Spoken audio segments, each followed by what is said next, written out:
got a receipt, then you can walk the fuck away. Cause there ain't no time. I'm fucking gone at 5. And I know your bitch, yes, don't care if I live or die. So to you, I've been due because you're always fucking wrong. Bitch, say so long. All right. Welcome back to Just the Tip. Where's the rest of it, my beautiful people? I'm your host, writer, producer of the show. My name is Julian. I go by Jules a lot, and we'll get a little bit more into that today. Today I'm flying solo. You get me, just me. No pets, no guest host, just me. And there's a purpose for that, guys. Pat and I talked about it, and I told her, you know what? I think I might have a conversation with our listeners and kind of introduce a few things that are going to happen along the course of the show. It is said often, and it's kind of a myth, or a not a myth, more of like or a statistic. There you go. It's a statistic that a lot of podcasts fall off and die within their first few episodes. Most don't make it past episode 4 or 5, and there's a reason for that, guys. You either don't have a cohesive show in mind, or you run out of ideas. And that's simply not the case here. I think that with our podcast, with Just the Tip, if we were ever really in danger of, not being able to continue or something, I think that it has more to do with our organization and perhaps our lack of experience in production. We don't have an actual producer putting all of this together for us. So we're learning on our own. And if you listen to our last episode, which was it was interesting to say the least. A 3-part episode. How was that? I'm sure that was amusing to some of you all.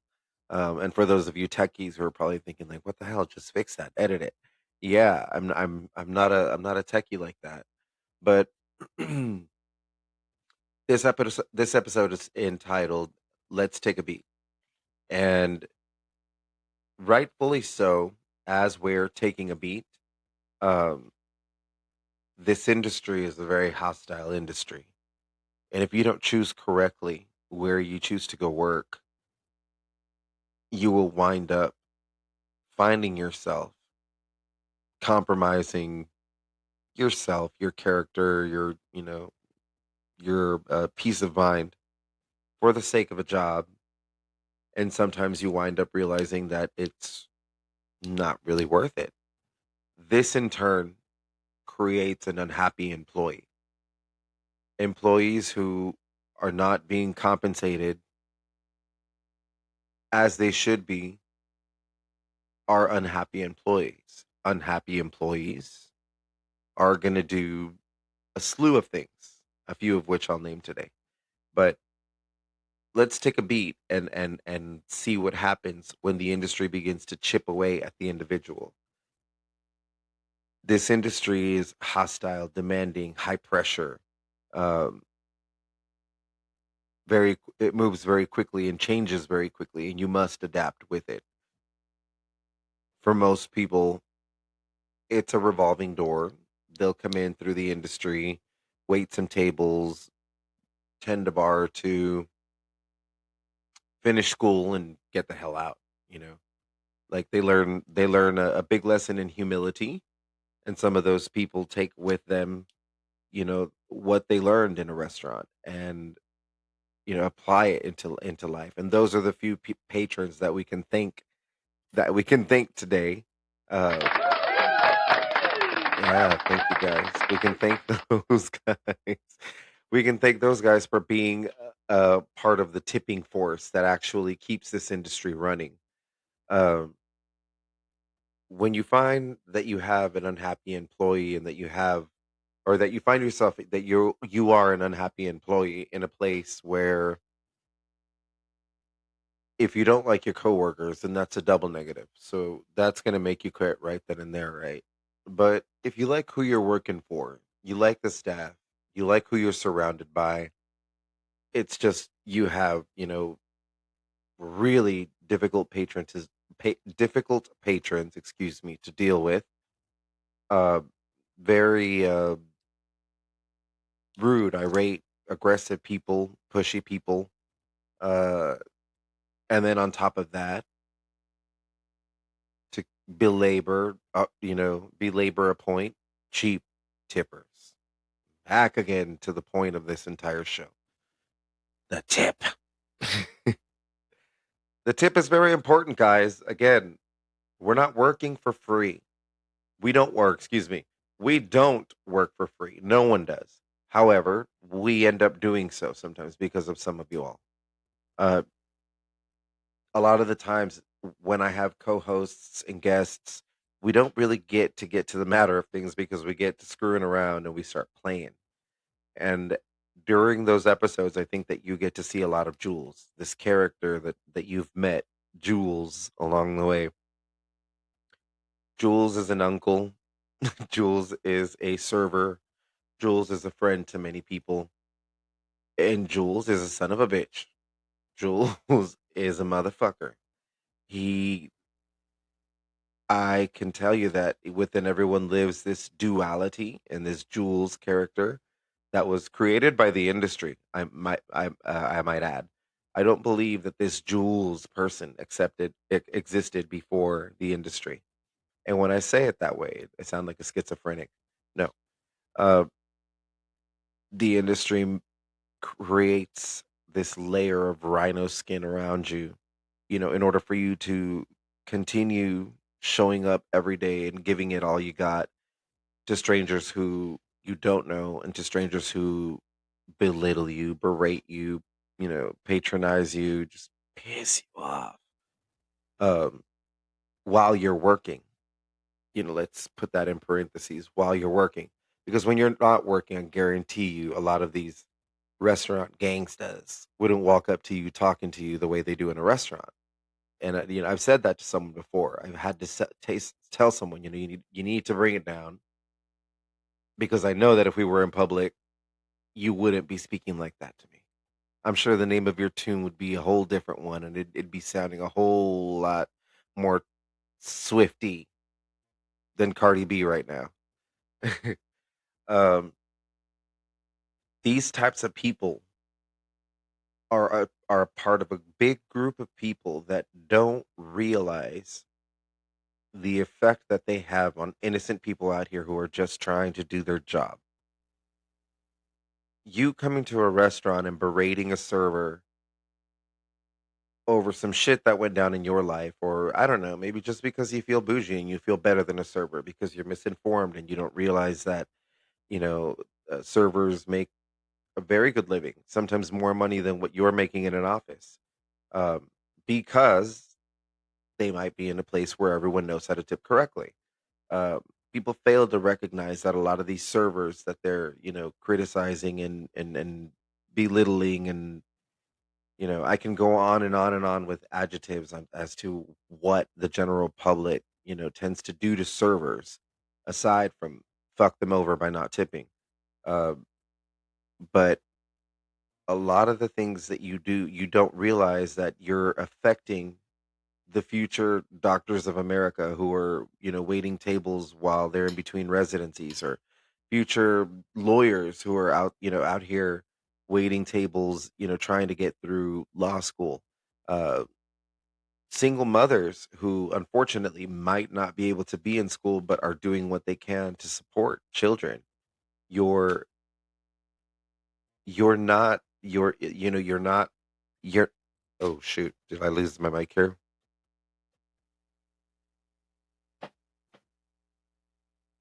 Where did I lose connection? There we go. Excuse me, folks. We lost connection for just a moment. Back to one of the things that Pats, our co-host Pats. And by the way, Pats is off being Amy tonight. She is a housewife. She's a bartender. She is, a woman of many hats, and so she's very busy all the time. She can, there's few times that she can make it to record with us, And sometimes, due to the fact that we're 6 states away, we miss these recording times, and it gets difficult. But we've got a lot coming for you. We've got so many more episodes that we haven't filmed yet, so many more topics to go over, things that we want to discuss with you about this industry. I wanted to take the wheel on this one, and I did mention it to Pats before, uh, because, like I said before, they've gotten a lot of jewels and a lot of fucking around and joking, and me just kind of really embellishing a lot of these things.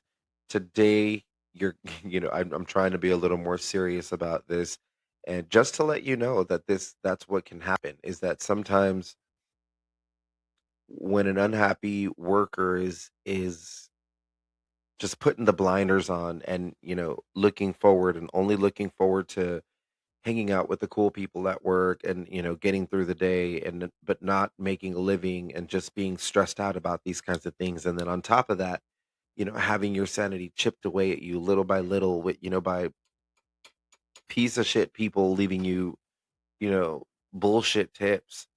And I'm not, like I said, I'm not besmirching the tip. You're supposed to be grateful. Part of your professionalism in this industry is being grateful for the gratuity that you're giving, but a dollar tip is not a gratuity. A dollar tip is a slap in the face. And if you're going to give me a slap in the face and I can't slap you back, the most or the best that I can give you is a fuck you right to your face. It happened to me.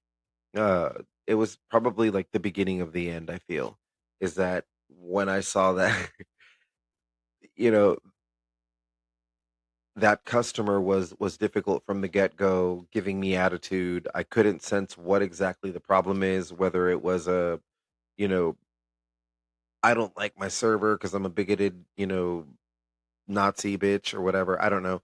Or if we just got off on the wrong foot and had a miscommunication or something. But either way, the person as a human being made no attempt whatsoever to at least try and have a peaceful meal there. The entire time I, got near the table, she was just acting like a fool, just acting rude and ungracious and uncouth and just, gross, for lack of better words. Like I said, you've gotten a lot of jewels in Jules's mouth. I'm going to try to use my words today. So this person was not pleasant at all. Very unpleasant, very dismissive, demeaning, decimating in the way that they would speak to you. There's a tone in the way that someone speaks to you when you're speaking to a group of people. You feel very vulnerable. You're standing with your face to a group of people who are sitting down looking up at you, and that can make you feel very vulnerable, and people take advantage of that. They take advantage of that to that's the moment when they'll throw that insult at you, and it'll get you right here, and you don't know what to say back because there's about 4 or 5 people looking back at you to see what you're going to do. That's fucked up. You don't do that to people, because one day you'll find someone like me who will snap and say something back to you. Now, this lady wasn't going to learn her lesson because she didn't give a shit, and she was just there for a problem, and she a problem she got when she decided to do the dollar thing. um my anger gets the best of me, you think, every now and then, and when that happens, all the eloquence goes out the window, all my words leave me, and the only ones that are left within me are just swearing words that just, I sound, it's awful. um But being having to stay in control and being at work and having to stay in control, excuse me, I said that backwards. I realized that I had to find the most polite way to tell her to go fuck herself. So I did bring her receipt for her order and her tip paid in full with the dollar on it. And I laid it down on the table and very graciously said, "Oh, thank you so much for your tip. That was so generous of you." And walked away.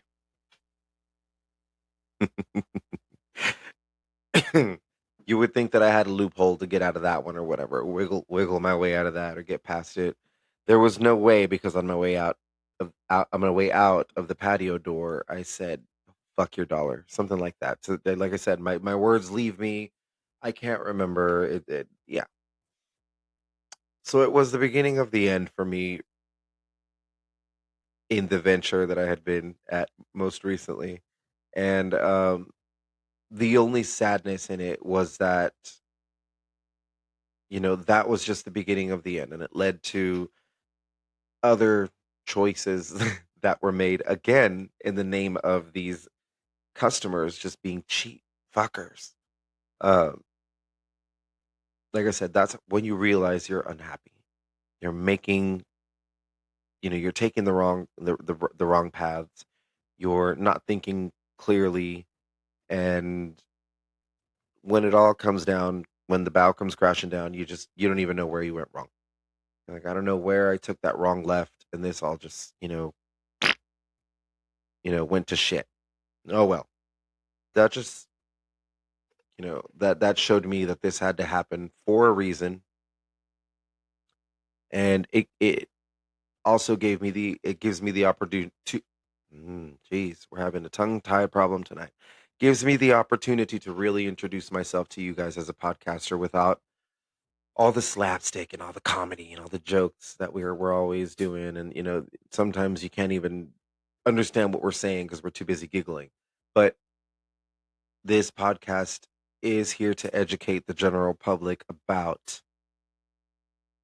the consequences or the effects that you have upon the people who are within this industry that basically takes care of you. If there's not a server around or a cook around, you'd have to cook at home every day. And I know a lot of people who can't cook, so you'd be screwed.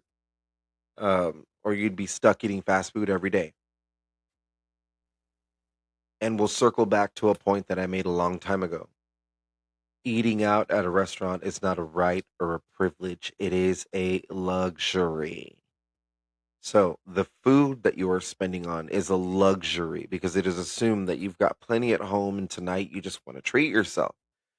The tip that you're paying is a luxury because it is assumed that you are of a certain level of affluence that you can pay for the people's time that have been serving upon you and for the time that you've sat there taking up their workstation. A server's table is like a workstation that's rented out to them daily, and as I've mentioned before, again, we're going to beat a dead horse again. Servers will tip out back into the house. A percentage of your tip goes back to the busser, the hostess, the bartender. In any restaurant, who knows what the tip out structure and how it's broken down and for who it is. But nonetheless, the server doesn't get to keep all his money because the server isn't doing it all alone. The server is getting helped in many ways. And again, if you're out eating at a restaurant, it's assumed that you can afford this luxury of going out to eat and paying for the food you eat, the ambiance that you're in, the service that you're getting, and for the person's time, the face, the liaison, the diplomat of the restaurant, the goddamn server. They're probably the most important person in that restaurant for you because they're going to facilitate everything and anything you need or want. Unless you're a Karen and go straight to the manager and start your bitchery, then yeah, of course you'll probably get more out of the manager than the server. But if you do things the right way, your server is that's your go-to guy at your restaurant. That's the person you should be taking care of the most.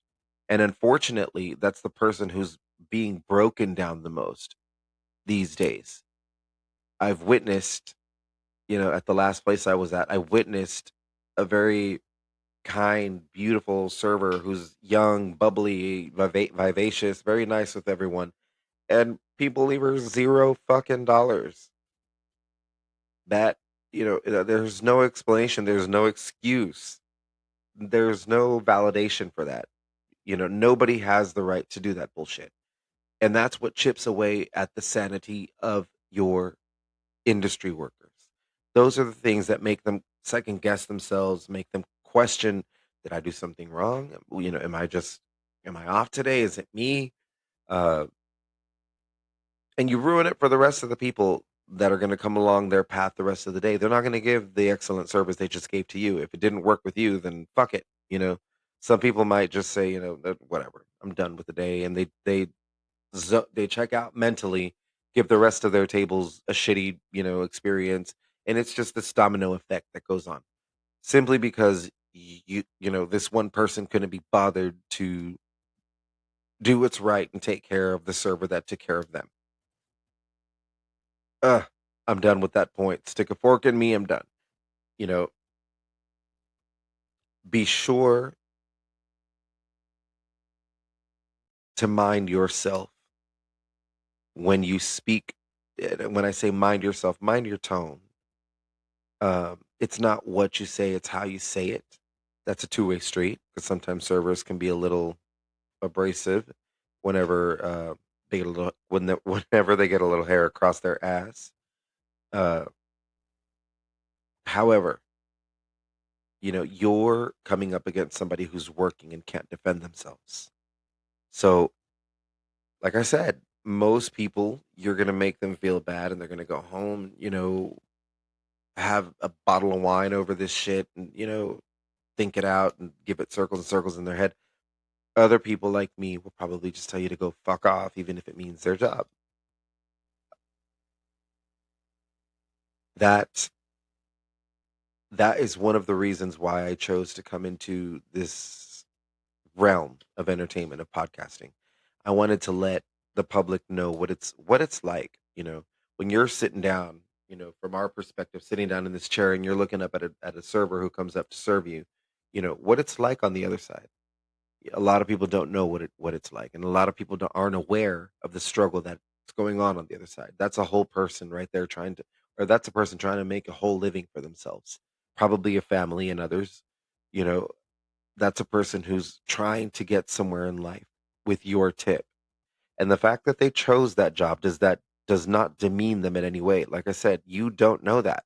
You don't know that you don't excuse me, you don't know what these people are doing in their real lives and what they're doing on the side. You don't know that these people might have a second business and working a second job to supplement their business. You don't know that you're, having a future lawyer, doctor, nurse, all kinds of trades, that require school where people choose to wait tables in the meantime in order to, put some food on the table, put some money in their pocket while they're in school, and then you come over here and do some dickless shit and leave them nothing. Now, do you see, it's not just about being greedy or wanting money. It's about there's a system in place so that people can make a living. It's part of a cycle. Um, and the reason I wanted to take this episode alone was to talk about, to reiterate again, the reason I took the episode alone was to talk about the effects of shitty treatment by patrons on the mental health of servers, and to kind of introduce you all to what I'm really going to be getting into, what I'm actually a pioneer of, and what I stand for. This podcast is a fun distraction and a fun way to introduce myself to the public. But you've been seeing more of, the silly side of me that loves to joke about everything, and most of that, ranting and whatnot. Within the first 5 episodes, it's me being silly. I love being silly. It's you got to laugh at life. You got to poke fun at things. Um, this is not one to poke fun of, though. This is something that's serious. When a person's life is affected or their livelihood is affected due to their mental health struggles, and the people that are surrounding them where they work chipping away at their mental health, this has to be put out there for these people to understand. When you go to a restaurant, be kind to the people who are serving on you. You don't know the struggles they're going through. And that's the type of advocate that I'm going to be soon here enough. This podcast was, as I said, just to introduce myself and to hopefully eventually, like what I'm doing now, um, give a little plug into the work that I'm actually going to get into in the future. At the moment, I'm currently writing a book titled Assassin of Darkness. Hopefully, God willing, everything will be ready. And this should be published next year. But this book is for is to advocate for people who struggle with mental health problems and substance abuse addiction. those two put together are a lethal combination, a labyrinth of a combination in which many people don't make it out. I am one of the lucky few that I can tell you I did. I made it. I can stand here today. My parents can tell you, proud, there's nothing to be proud of, but happily, I got my kid back, you know. And so with what I got back, with my second chance, with my second, third, fourth, I should not be sitting here talking to you. I should be dead, really. I shouldn't be alive. Um, I'm a survivor of many things. This industry, I'm not sure how helpful it was to all these struggles. I'm not sure how much it contributed exactly, but I can tell you that it has contributed greatly to the effects of what happened to me over the past few years. Um, More of that in the book. The book will tell the narrative of the things that happened to me while I was in the industry at my lowest point with my mental health struggles. Uh, that's a more serious book filled with many memoirs of things that shouldn't have happened. But because they did, and because everything happens for a reason, my survival wasn't to just sit on that information and not educate and help people dig their way out of that grave faster than I did, and with less scratches and damage than I came out. This podcast is a lighthearted farce of the industry that I work in, but that industry does have a dark side. That industry can eat you up, chew you up, and spit you out alive. The industry can cause alcoholism, drug addiction, sex addiction. Uh, I've seen it. I've seen it all. Lived through it all. And the reason I say it's the industry, you're surrounded with such a diverse group of people at all times. And then on top of that, you're being exposed to the energy and the karma of strangers that you don't even know. And you get them at their most raw emotion: anger, hanger, uh, bitterness, cynicism, uh, just plain evil. Sometimes you get just some plain evil tables. And that energy is neither created nor destroyed. We all know that. That energy is contagious, and it can rub off on you, and before you know it, you're in a world of shit that's been rubbed off on you. This industry can take you to some very dark places, and when you're out there in the trenches working in this industry, and you get that bag of coke passed to you to do a line so you can get through the shift, or you know so many other things that you'll get offered along the way, and you'll find along the way. Just understand that it all comes at a price. uh this episode, I wanted it to be more serious. I don't think we'll have very many more episodes that will be as serious as this, but I'd taken a break. I had to take a beat. I had to take a beat and decide what I wanted to do and where I wanted to go after I left this last venture. I just simply wasn't happy, and it was chipping away at my mental health. And if you have been following us since our inception, you can probably see and pick up on hints of where, you know, my bipolar mania was just taking control. It was taking the reins for a little bit. And that's fine. It called for some entertainment, but that's not really who I am. In this industry, I try to be more objective. And as I said, we discussed other topics before, but we weren't able to get to be as objective as we wanted to be because we had guests and we were having fun and making jokes of things. But We promise to get better at that. Like Amy, like Pat said, and I keep calling her Amy because she's not working right now. But when Pat's is here, like Pat's told you all the last time, this is we're barely getting our education on creating a show and producing it and creating content for you folks that's, informative and entertaining, excuse me.